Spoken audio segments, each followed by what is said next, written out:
Hello friend, कैसे हैं आप सब। उम्मीद है कि आप सब अच्छे हैं, आप लोग की तैयारी अच्छी चलेगी। ठीक है दोस्तों, आज हम स्टार्ट करने वाले आप लोग के साथ सेट नंबर 18 आप लोग साथ हम डिस्कस करने वाले हैं और उम्मीद करते हैं कि सेट आप लोग को बहुत ही पसंद आएगा। ठीक है दोस्त, और किसी को भी अगर पीडीएफ चाहिए तो इस वीडियो के डिस्क्रिप्शन में टेलीग्राम का लिंक दे दिया गया, आप टेलीग्राम पर जाएँ और वहाँ से पीडीएफ प्राप्त कर सकते हैं। ठीक है दोस्तों, तो स्टार्ट करते हैं हम लोग क्वेश्चन नंबर 41 से। और साथ साथ ये भी बताना चाहते हैं, ये डेली आप लोग को सुबह 6 बजे मिलता है ये सेट, और एक सेट आप लोग को शाम को 7 बजे मिलता है। याद रखिएगा, शाम को 7 बजे, यानी डेली 2 सेट हम आप लोग के लिए लेकर आते हैं। ठीक है दोस्त, चलिए। और साथ साथ बस आप लोग से एक रिक्वेस्ट है कि जो भी फ्रेंड चैनल पे नए, चैनल को सब्सक्राइब कर लीजिएगा और साथ में बेल आइकन को प्रेस करना नहीं भूलिएगा, क्योंकि जो भी वीडियो अपलोड करेंगे उसका नोटिफिकेशन आप तक सबसे पहले पहुंचेगा। ठीक है दोस्त, चलिए तो स्टार्ट करते हैं हम लोग क्वेश्चन नंबर 41 से। क्वेश्चन 41 कहता है, मानव शरीर की सबसे लंबी हड्डी कौन सी होती है। तो याद रहे, इसका राइट आंसर आपका डी हो जाए, जो जांग की हड्डी होता है। अब यहाँ पर रेडियस लिखा हुआ है, रेडियस जो होता है ये क्या होता है, हाथ की हड्डी होता है, या ये अल्ना जो लिखा है भी हाथ की हड्डी होता है। ठीक है, और एक ये जो लिखा हुआ है टिबिया जो होता है, ये पैर की हड्डी होता है, याद रखिए। ठीक है, तो आपसे पूछा सबसे लंबी हड्डी कौन है, तो फीमर। अगर ये पूछता है कि सबसे छोटी हड्डी कौन होता है, तो स्टेपिस होता है, जो कान की हड्डी होता है। ठीक है दोस्त, चलिए, तो इतने फैक्ट याद होने चाहिए। क्वेश्चन 42 कहता है, स्पर्श के कारण पौधे में दिशात्मक विकास गति कहलाती है, तो क्या कहलाती है। इसका राइट आंसर आपका हो जाएगा थिग्मोनेस्टी। उसको क्या बोलते हैं हम लोग, थिग्मोनेस्टी बोलते हैं। अजियोट्रोपिज्म क्या होता है, ये होता है गुरुत्वाकर्षण के प्रतिक्रिया में पौधे के भाग की गति को जियोट्रोपिज्म कहते हैं। आप फोटो देखिए, फोटो का मतलब प्रकाश से रिलेटेड आ गया।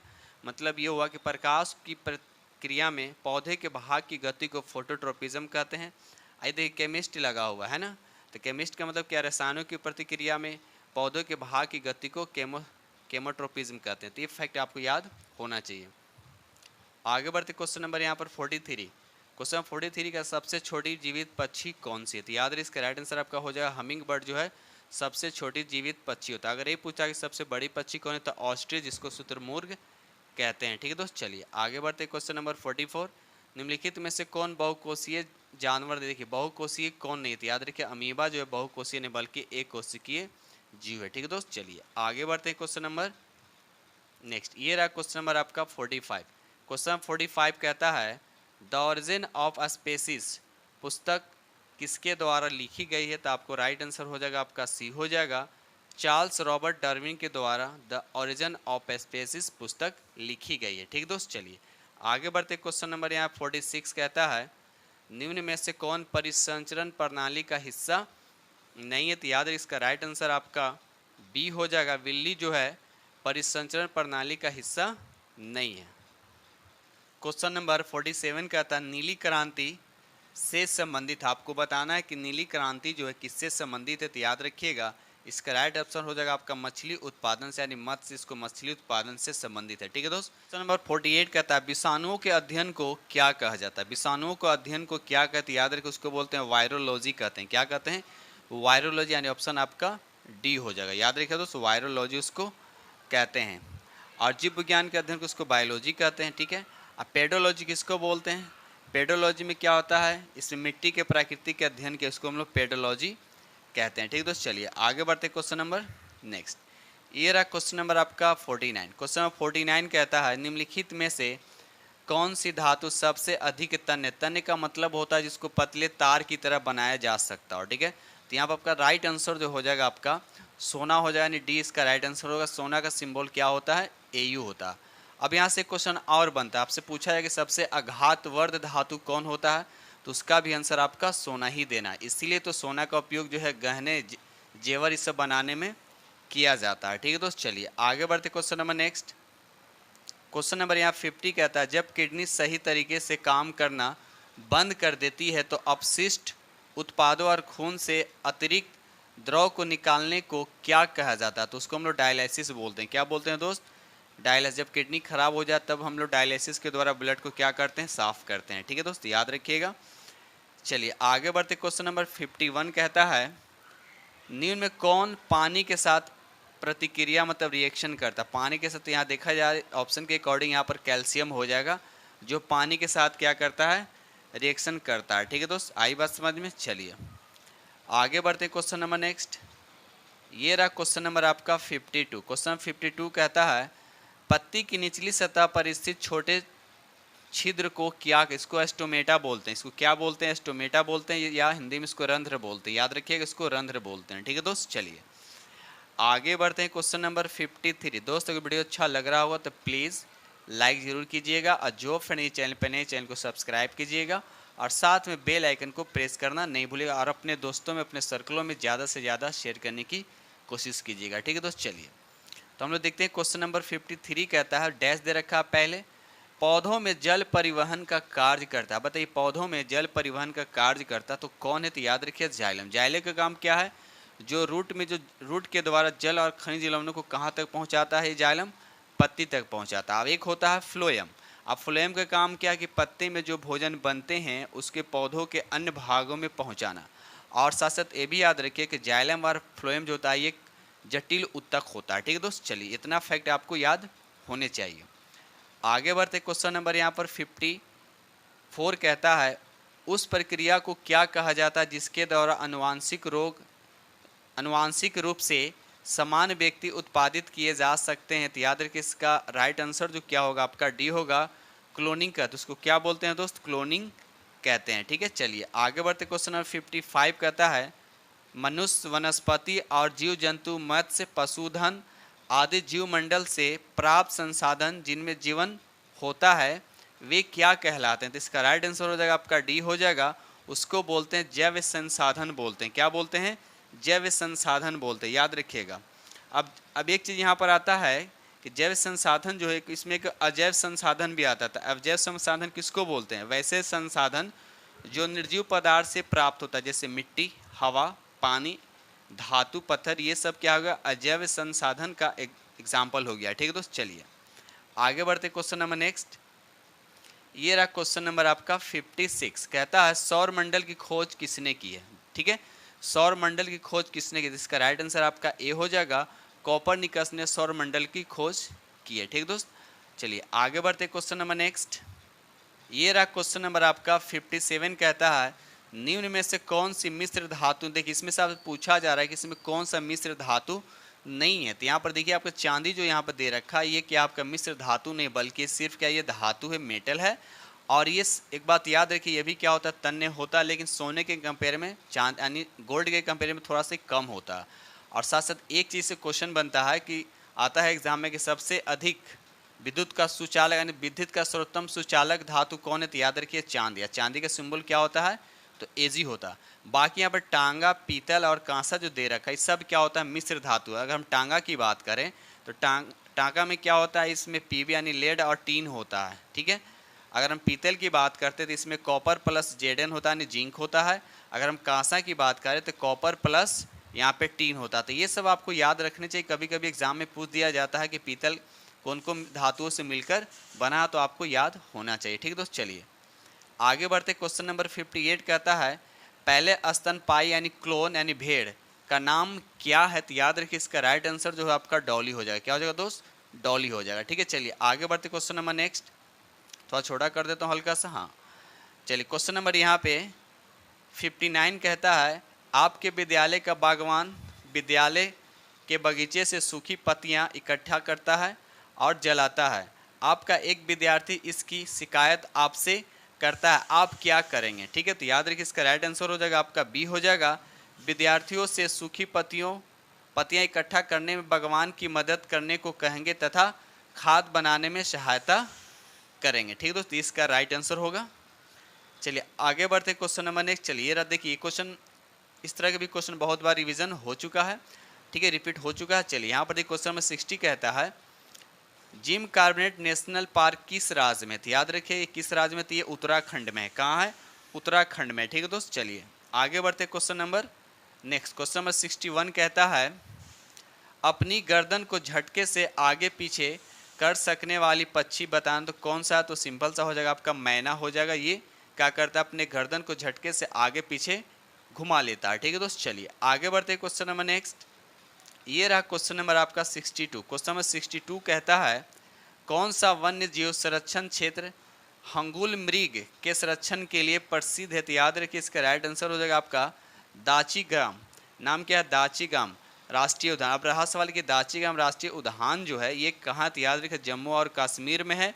और जम्मू कश्मीर किस जिले में, तो श्रीनगर जिले में ही है, याद रखिएगा श्रीनगर जिले में। ठीक है दोस्त, चलिए उसी तरह से सरिस्का की बात करें तो सरिस्का जो है इसको भी आप याद रखिए भारत के सबसे प्रसिद्ध उद्यान में से एक है। और ये कहाँ है, तो याद रखिए राजस्थान में है। जिम कार्बेट तो को पता ही है उत्तराखंड में है।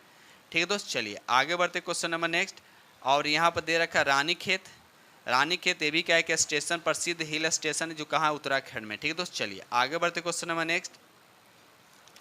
क्वेश्चन नंबर 63 कहता है यदि भिन्न प्रजाति के दो जीव संपर्क में एक साथ आते हैं और इस संबंध में एक जीव को फायदा होता है और दूसरे को नुकसान होता है, ठीक है ना, तो ऐसे संबंध को हम लोग क्या कहते हैं, तो यार उसको परजीविता कहते हैं। क्या बोलते हैं उसको, परजीविता कहते हैं। एक इसी का उल्टा होता है सहजीविता। सहजीविता में क्या होता है, दोनों को फायदा पहुंचता है, ठीक है ना।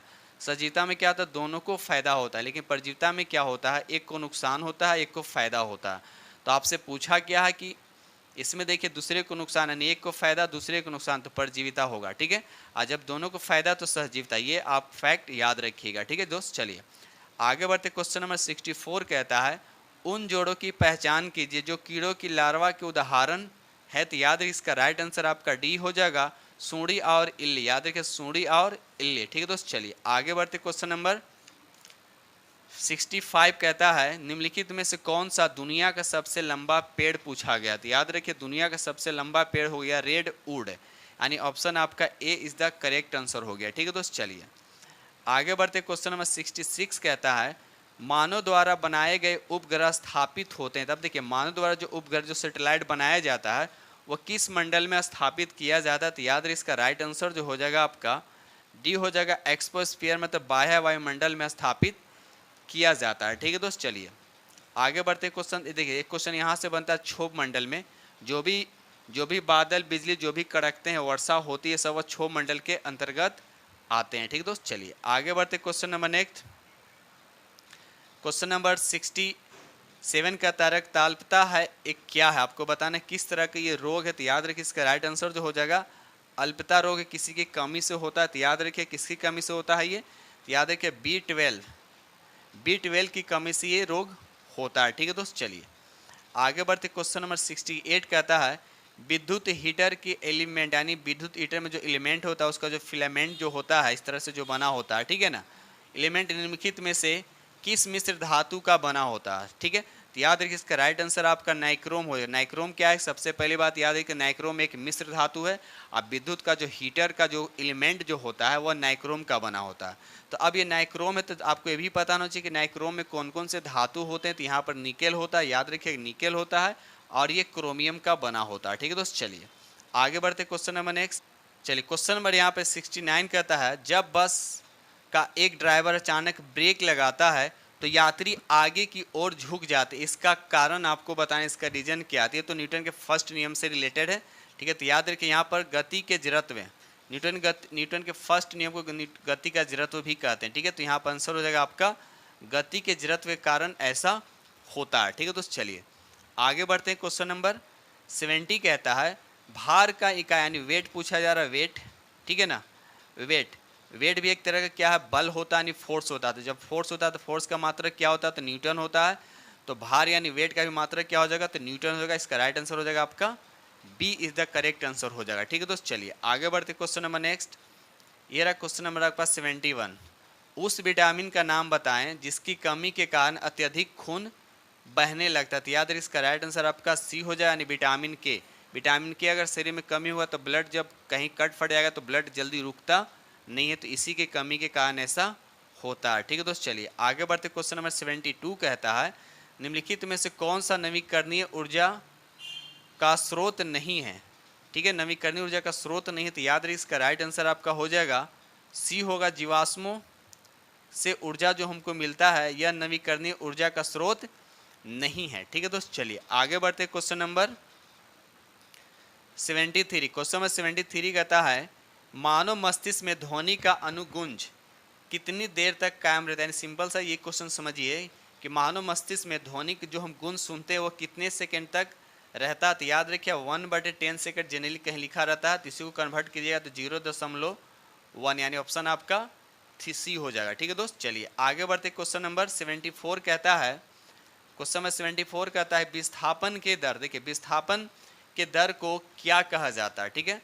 तो विस्थापन, अगर विस्थापन को हम डी से करते हैं और दर का मतलब टाइम हो गया, तो ये किसके बराबर होता है, तो याद रखिए वेग के बराबर होता है। किसके बराबर होता है, ये वेग के बराबर होता है। अब जब विस्थापन है तो याद है विस्थापन जो होता है एक ये सदिश राशि होता है, इसका मात्रक होता है, मीटर में मेजरमेंट करते हैं। ठीक है ना, तो वेग भी क्या है यहाँ पर आपका सदिश राशि है, यानी वेक्टर क्वांटिटी है। ठीक है दोस्त, इस तरह से आप फैक्ट याद रखिएगा। और वेग का मात्रक क्या होता है, तो मीटर पर सेकेंड होता है। ठीक है, चलिए आगे बढ़ते। क्वेश्चन नंबर नेक्स्ट, अगर यहीं पर क्वेश्चन आपसे पूछता है वेग में परिवर्तन के दर को क्या कहते हैं। वेग में परिवर्तन या तो विस्थापन में परिवर्तन है ना, तो वेग में परिवर्तन के दर को हम बोलते हैं त्वरण बोलते हैं। त्वरण का मात्रक क्या होता है, मीटर पर सेकेंड स्क्वायर होता है। इसलिए ध्यान रखिएगा, विस्थापन में परिवर्तन के दर को वेग कहते हैं और वेग में परिवर्तन के दर को त्वरण कहते हैं। तो इतने फैक्ट याद होने चाहिए। ठीक है दोस्त, चलिए आगे बढ़ते। क्वेश्चन नंबर 75 कहता है निम्नलिखित में से कौन सी विधि जल को पंकिल जल से अलग करेगी। तो याद है इसका राइट आंसर जो हो जाएगा आपका डी होगा,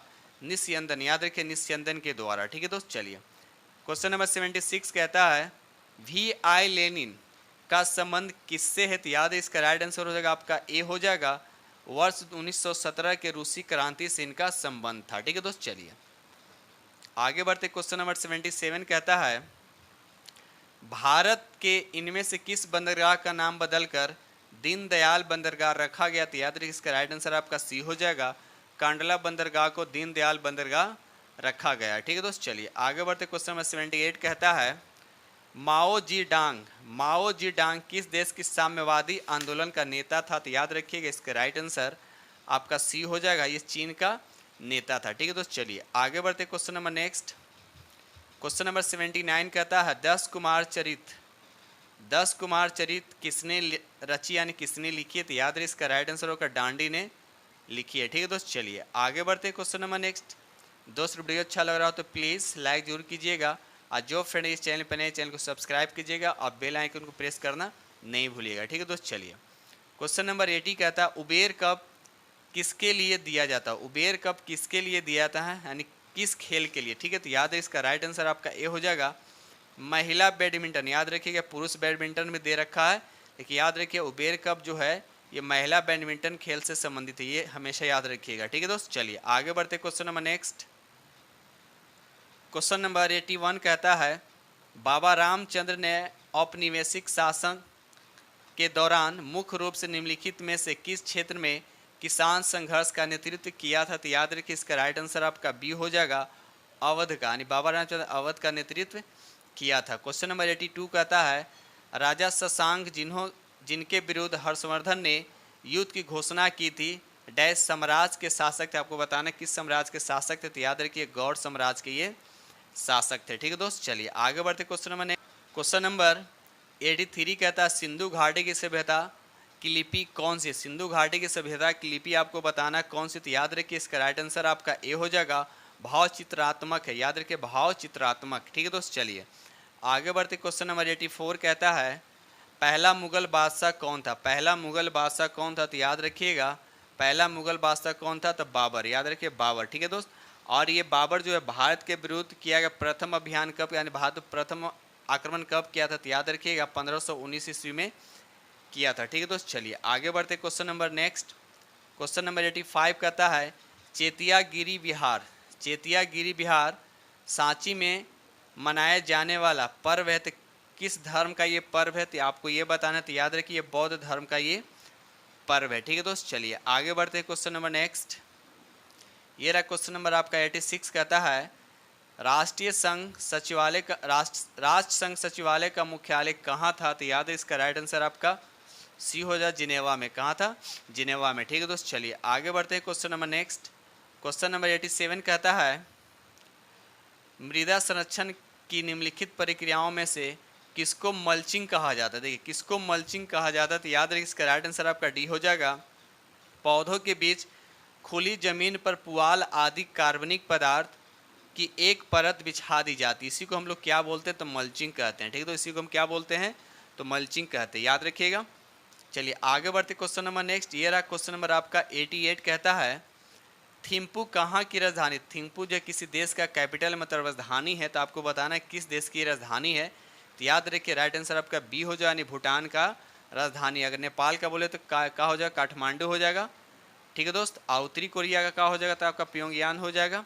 और थाईलैंड का बैंकॉक हो जाएगा। ठीक है दोस्त। चलिए, तो इस तरह से आपको याद रखना है। चलिए आगे बढ़ते। क्वेश्चन नंबर 89 कहता है आज़ाद हिंद फौज का गठन कब हुआ? आज़ाद हिंद फौज का गठन कब हुआ? तो याद रखिएगा इसका राइट आंसर आपका सी हो जाएगा 1942 में। 1942 में आज़ाद हिंद फौज का गठन किया गया। ठीक है दोस्त। चलिए आगे बढ़ते। Question number next, question number 90 का था बिहार का विषाद है। बिहार का विषाद कौन है? तो याद रखिएगा कोसी नदी को कहा जाता है। यानी बिहार के विषाद में यानी शोक नदी समझ सकते हैं। शोक नदी किसको कहा जाता है? तो कोसी नदी को आता है, क्योंकि इसमें हमेशा बाढ़ आने के चांसेस रहता है। ठीक है दोस्त। चलिए आगे बढ़ते क्वेश्चन नंबर नेक्स्ट।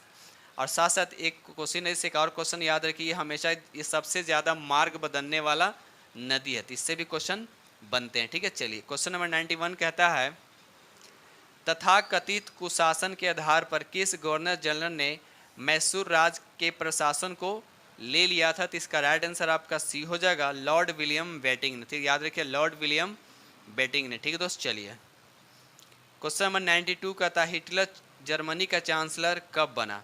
हिटलर जो है जर्मनी का चांसलर कब बना था? तो याद रखिए इसका राइट आंसर आपका 1933 में हिटलर जो है जर्मनी का चांसलर बना था। ठीक है दोस्त। चलिए आगे बढ़ते क्वेश्चन नंबर नेक्स्ट।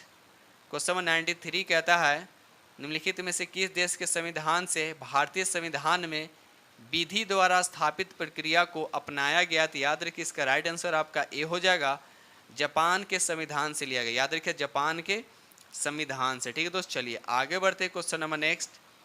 ये रहा क्वेश्चन नंबर आपका 94 कहता है निम्न में से किस अनुच्छेद के तहत भारत में कहीं भी सैन्य शासन को लागू किया जा सकता है? किस अनुच्छेद के तहत ये आपको बताना। तो याद है इसका राइट आंसर हो जाएगा आपका सी हो जाएगा अनुच्छेद 34 के तहत। अनुच्छेद 34 के तहत। ठीक है दोस्त। चलिए क्वेश्चन नंबर 95 कहता है अहमदनगर की किस रानी ने बादशाह अकबर का विरोध किया था? अहमदनगर की किस रानी ने बादशाह अकबर का विरोध किया था? तो याद है इसका राइट आंसर हो जाएगा आपका सी हो जाएगा चांद बीवी ने विरोध किया था। और कब किया था तो भी आप याद रखिएगा 1599 ईस्वी में। ठीक है दोस्त। चलिए आगे बढ़ते question number next. Question number 96 कहता है प्रथम अफीम युद्ध, द्वितीय अफीम युद्ध और टाइपिंग विद्रोह ये सभी जो है किस देश से संबंधित है? तो याद है इसका राइट आंसर आपका डी हो जाएगा ये चीन से संबंधित है। याद रखिएगा दोस्त चीन से संबंधित है। ठीक है। क्वेश्चन नंबर 97 कहता है पेसो किस देश की मुद्रा है? पेसो जो है किस देश की मुद्रा है? तो याद है इसका राइट आंसर हो जाएगा आपका डी हो जाएगा पेसो जो अर्जेंटीना की मुद्रा। अर्जेंटीना की राजधानी क्या है? तो याद रखिएगा ब्यूनस आयर्स है। और कमेंट सेक्शन बताए कि अर्जेंटीना जो है किस महादेश में पड़ता है। ठीक है दोस्त। चलिए आगे बढ़ते question number next. Question number 98 कहता है निम्नलिखित में से किस सिख गुरु ने गुरुमुखी लिपि प्रारंभ की थी? तो याद है इसका राइट आंसर आपका डी हो जाएगा गुरु अंगद ने। याद रखिए गुरु अंगद ने। ठीक है दोस्त। चलिए आगे बढ़ते क्वेश्चन नंबर 99 कहता है विकास केंद्र उपमागम किस योजना के अंतर्गत अपनाया गया? विकास केंद्र उपमागम जो है किस योजना के अंतर्गत अपनाया गया? तो याद है इसका राइट आंसर आपका डी हो जाएगा चतुर्थ पंचवर्षीय योजना के अंतर्गत। याद रखिए चतुर्थ पंचवर्षीय योजना के अंतर्गत। ठीक है दोस्त। चलिए आगे बढ़ते question number next. Question number 100 कहता है 44वां संविधान संशोधन कब हुआ था? 1978 में ने भारतीय संविधान के किस अनुच्छेद को प्रभावित किया था? जो 44वां संविधान संशोधन हुआ था तो भारतीय संविधान के किस अनुच्छेद को प्रभावित किया था? तो याद रखिए इसका राइट आंसर आपका डी हो जाएगा 300 ए। याद रखिए 301 को। ठीक है दोस्त। चलिए क्वेश्चन नंबर 101 कहता है कमेट नमचा बर्रा गुरला मंधाता निम्न में से किसके नाम है? ये आपसे पूछा गया। तो याद है इसका राइट आंसर आपका डी हो जाएगा हिमालय की पर्वतीय चोटियों को क्या ये नाम है। ठीक है दोस्त। चलिए आगे बढ़ते question number next. Question number 102 कहता है दिद्दा नामक रानी ने भारत के किस भाग पर 980 से 1003 तक शासन किया था? तो बताना इसका राइट आंसर कहाँ हो जाएगा, क्या हो जाएगा? तो आपका बी हो जाएगा कश्मीर। ठीक है दोस्त कश्मीर में। ठीक है। 103 कहता है किस क्षेत्र में उत्कृष्ट कार्य को पुलित्जर पुरस्कार के लिए उपमान्यता दी जाती है? तो याद रखिए इसका राइट आंसर आपका बी हो जाएगा साहित्य और पत्रकारिता के क्षेत्र में, याद रखिए साहित्य और पत्रकारिता के क्षेत्र में। ठीक है दोस्त, चलिए क्वेश्चन नंबर 104 कहता है किसकी आत्मकथा का शीर्षक सनी डेज है। किसकी आत्मकथा का शीर्षक जो है सनी डेज है, तो याद है इसका राइट आंसर आपका डी हो जाएगा, सुनील गावस्कर। ठीक है दोस्त, सुनील गावस्कर। ठीक है दोस्त, चलिए आगे बढ़ते। क्वेश्चन नंबर 105 कहता है क्रिकेट के पिच की लंबाई क्या होती। क्रिकेट के पिच की लंबाई क्या होती, तो याद रखिए इसका राइट आंसर आपका बी हो जाएगा 22 मीटर, 20 मीटर और 12 सेंटीमीटर, यानी 20.12 मीटर। ठीक है दोस्त, यानी ऐसे बोल सकते हैं 20 मीटर और 12 सेंटीमीटर क्या होता है, पिच की लंबाई होता है। क्वेश्चन नंबर 106 कहता है निम्न में से किसने रामायण का फारसी भाषा में अनुवाद किया, तो याद रखिए इसका राइट आंसर हो जाएगा आपका डी हो जाएगा अब्दुल कादरी बदायूनी। याद रखिएगा दोस्त, चलिए क्वेश्चन नंबर 107 कहता है मुस्लिम लीग की स्थापना किस वर्ष हुई थी। मुस्लिम लीग की स्थापना किस वर्ष हुई थी, तो याद रखिए इसका राइट आंसर आपका सी हो जाएगा 1906 ईस्वी में हुई थी। ठीक है दोस्त, चलिए आगे बढ़ते। क्वेश्चन नंबर 108 कहता है प्रसिद्ध संगीतक तानसेन का मकबरा। देखिए प्रसिद्ध संगीतक जो तानसेन जो थे उसका मकबरा स्थित है, तो आपको बताना कि ये कहाँ स्थित है, तो याद रखिएगा ये ग्वालियर में, ऑप्शन आपका बी हो, ग्वालियर में स्थित है। और तानसेन कौन थे, तो याद रखिए तानसेन जो थे अकबर के 9 रत्न में से एक था। ठीक है दोस्त, चलिए आगे बढ़ते। Question number next, question number 109 कहता है अशोक का मानसेहरा तथा शाहबाजगढ़ी अभिलेख किस लिपि में है। किस लिपि में आपको ये बताएं, तो याद इसका राइट आंसर आपका बी हो जाएगा खरोष्ठी लिपि में। याद रखिए खरोष्ठी लिपि में। ठीक है दोस्त, चलिए आगे बढ़ते। क्वेश्चन नंबर 110 कहता है ग्रामीण स्थानीय शासन का पंचायती राज नामांकन किस भारतीय नेता के सुझाव का परिणाम था, तो याद इसका राइट आंसर आपका डी हो जाएगा एम के गांधी। याद रखिएगा एम के गांधी के द्वारा। ठीक है दोस्त, चलिए आगे बढ़ते। क्वेश्चन नंबर नेक्स्ट, ये रहा क्वेश्चन नंबर आपका 111 कहता है ग्राम पंचायत की संरचना में कौन कौन शामिल होता है, तो याद रखिए इसका राइट आंसर आपका निर्वाचित मुखिया होता है, और एक हो जाएगा आपका 2 प्रत्यक्ष निर्वाचित सदस्य जो 500 या उससे अधिक जनसंख्या का प्रतिनिधित्व करता है। ऑप्शन आपका ए इज द करेक्ट हो जाएगा। ठीक है दोस्त, चलिए आगे बढ़ते। Question number next, question number 112 कहता है राष्ट्रीय आपात की उद्घोषणा के समय संसद निम्न में से किस अनुच्छेद के तहत राज्य सूची के विषय पर कानून बना सकती, तो याद रखिए इसका राइट आंसर आपका बी हो जाएगा अनुच्छेद 250। याद रखिए दोस्त अनुच्छेद 250। ठीक है, चलिए आगे बढ़ते। क्वेश्चन नंबर नेक्स्ट, ये रहा क्वेश्चन नंबर आपका 113 कहता है संयुक्त राष्ट्र सुरक्षा परिषद ने जनवरी 2023 में किस पाकिस्तानी आतंकवादी को वैश्विक आतंकवादी घोषित किया है, तो याद है इसका राइट आंसर आपका बी हो जाएगा अब्दुल रहमान मक्की। याद रखिए अब्दुल रहमान मक्की। ठीक है दोस्त, चलिए क्वेश्चन नंबर 114 कहता है 15 से 17 जनवरी 2023 के बीच जल्लीकट्टू बुल फेस्टिवल किस राज्य में मनाया गया है, तो याद रखिए इसका राइट आंसर आपका सी हो जाएगा तमिलनाडु में मनाया गया। ठीक है दोस्त, चलिए आगे बढ़ते। क्वेश्चन नंबर नेक्स्ट, ये रहा क्वेश्चन नंबर 115 कहता फरवरी 2023 में भारतीय मूल की किस महिला ने अमेरिकी राष्ट्रपति चुनाव 2024 के लिए रिपब्लिक पार्टी से अपनी उम्मीदवारी की घोषणा की है, तो याद रखिए इसका राइट आंसर आपका डी हो जाएगा निक्की हेली। याद रखिए निक्की हेली ने। ठीक है दोस्त, चलिए क्वेश्चन नंबर 116 कहता है 21 और 23 मार्च की दूसरी G20 SFWG की बैठक कहाँ आयोजित की गई है, तो याद रखिए इसका राइट आंसर आपका बी हो जाएगा राजस्थान में आयोजित की गई है। ठीक है दोस्त, चलिए आगे बढ़ते। क्वेश्चन नंबर नेक्स्ट, ये रहा क्वेश्चन नंबर आपका 117